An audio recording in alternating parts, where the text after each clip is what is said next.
टङ्गाएर ठुलो माछा देखेर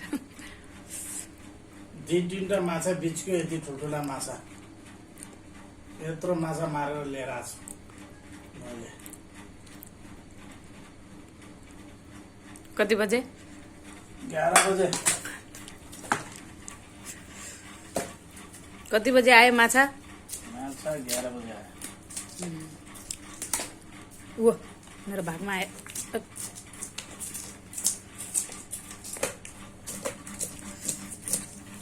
खुर्काएर बनाउनु टक्कै माछा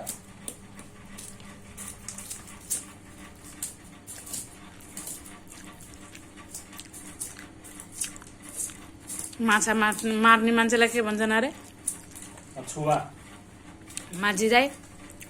माझिँदै ए माझिराई या त्यो कत्ला फाल्दा पनि अझै उफ्रिने माछा पनि के हो यस्तो।